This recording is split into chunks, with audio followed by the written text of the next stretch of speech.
In drumming tip number 94, which is called How to Improve If You Don't Have a Drum Instructor, the section that starts at 3 minutes and 49 seconds, which is do this instead of drumming in front of a mirror. This whole section talks about how you can record your own playing and then watch it back. So you can watch it back with the sound off, which makes it so that you can just look at things visually to figure out, like, visually, what is not looking good, what looks tight, what looks like it's slowing down, what looks like my hand just can't play that, what looks different in terms of does my left hand match my right hand sound, etc. But then you can also watch it in slow motion to see, like, what is going on with this, how is the interpretation of, like, the diddles changing if I listen to it really slow, like, does it sound nice and even, or does it sound like it's the second note is coming in early or coming in late on a roll or whatever. But you can also watch it in fast forward to see, like, am I moving my upper body when I'm playing a bunch? And you'll notice that when you're watching it in fast forward, when you're playing slow, you might not notice it while, like, doing tenors, like moving your hips, things like that. It might be such a small, slow motion, but when you speed things up, you'll just see your body jiggling around a bunch.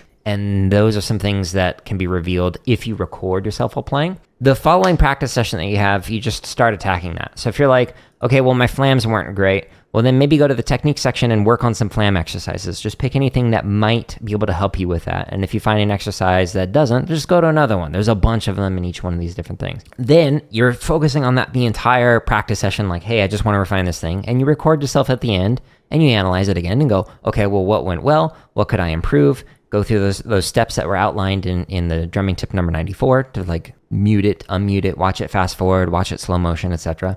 And then use that to go, okay, what do I need to work on next? And just continue to, like, repeat this cycle over and over. And it might be like the same thing for a week or a month or multiple months that you're going to continue to refine and focus on. And that's normal. But if you're not sure, like, what to listen for when you're practicing, like, the tips and lessons section has a ton of things that I mentioned in these scripted videos, like, you should hear this when you drum. That talks about the stick hum or resonance that you hear in between each one of the notes. But there's even more, like, things that I talk about in the almost 16 hours of drumming tips that are currently in here. There's over 100 videos in here that give you some things to work on. When you start recording yourself, you'll start to notice patterns where it's like, these are the consistent airs, these are the inconsistent airs. The inconsistent airs might be just like, oh, I was thinking about something else, like I'm hungry, or I want to go hang out with a friend after this practice session, or I'm thinking about what somebody said online a month ago. I don't know. That will cause some inconsistent airs where it's like, you're just kind of rolling in your D20. Is it going to sound good or is it going to sound bad? Don't know. Ignore those. Those are the things that you don't need to worry about. That's just a mental focus thing. You can work on meditation and other things to help improve that. The thing to focus on is, like,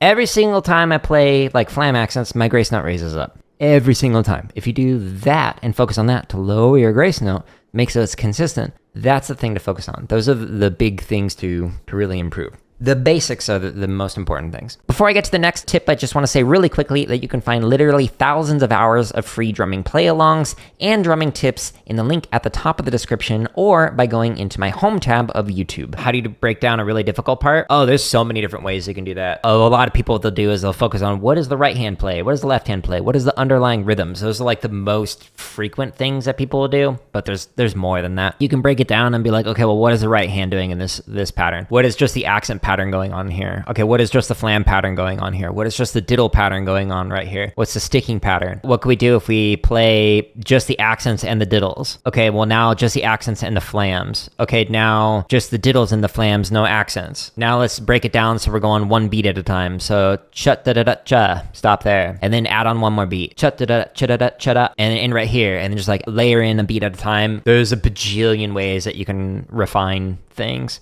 Like stuff like this where it's going from the triplet feel into the duple feel, just like, okay, let me just play the rhythm alone. Okay, now play it with the sticking. That's another way you can do it. You can do a pyramid variation, like if you have a long extended roll where you add in one diddle at a time. So you start with just the first diddle, so you're like, and then cool, now add in pyramid it so you get a second diddle. Now add in another, or you could be like, let's add in one right hand.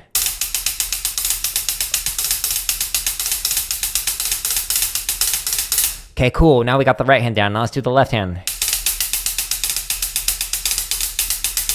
These sticks are like eating it. They've got like dents in them and whatnot. What a fresh pair looks like, and here's what the current pair looks like right now. So like it's got these like chunks missing out of it. Like a March traditional grip. Everything else that I play is basically match grip or like a 4-mallet grip, whether it's Stevens or Burton's or whatever. Okay, am I working on a rudimental thing? Cool, then I'll do it as traditional grip. And if I was working on like concert snare where it was like Cerrone or De La Cluse or I don't know, Mitchell Peters, whoever, I would practice everything match grip, but it was basically setting aside times of the day where it was like, okay, I'm gonna spend like an hour on this grip, an hour on this grip, and try and balance it that way. When I was doing all days, I'd spend more time doing traditional because obviously I was like marching with traditional grip. And then when it was more concert season, I'd spend more time with like match grip. So it kind of fluctuate. It wasn't just like a split 50-50. Sometimes it'd be like an 80-20 or like a 90-10. And then it would like sometimes reverse, would be 90-10 the other direction. There's no easy way to learn multiple different techniques, just like there's no easy way to learn multiple different instruments. Like what I've settled upon right now with like the streams that I do is I keep alternating between a rudimental focus thing and then a drum kit on a different day. For me, that works out well. It's not easy. You'll have one grip that is likely going to be more dominant than the other, and it's just the one that you spend more time on. So you might need to, well, I'm better at this one, so I need to spend an extra 10% more time on this other grip that I'm not as good with if you want to balance them out.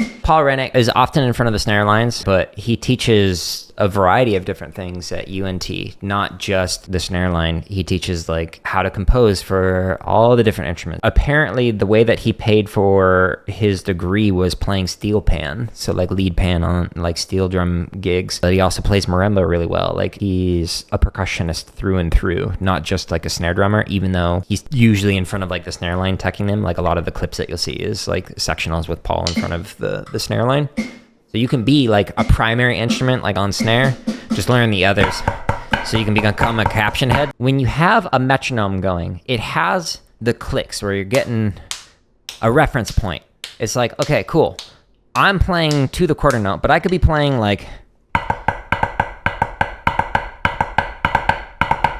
this is in time, my downbeats, but everything in between was supposed to be, all of that is still in time with the quarter note, with the metronome, but the subdivision in between is out of time. So those triplets sounded wonky. So with these play-alongs, the reason why there's over 2,000 of them is because if you want to be able to refine your interpretation of, let's say, like tap fives or something, I would go to the 5-stroke roll timing variations, and I would go inside of here, and there's several different variations in here. I'm just going to do the stock version of this. This play-along, playing to this, you'll be able to hear every single one of the notes and whether or not you're playing in time. And this allows you to actually practice listening in and playing with the rest of the line, which allows you to have literally perfect interpretation, rhythmically speaking, if you're going with this right here. So yes, using a metronome is great, but using a play along is even better because it gives you all the interior notes and it allows it to change. So I don't have to program my metronome to go like 5-lets into da-da-da, into da-ga-da-ga-da, etc. All I have to do is just like hit play, and then it does all these rhythms perfectly for me.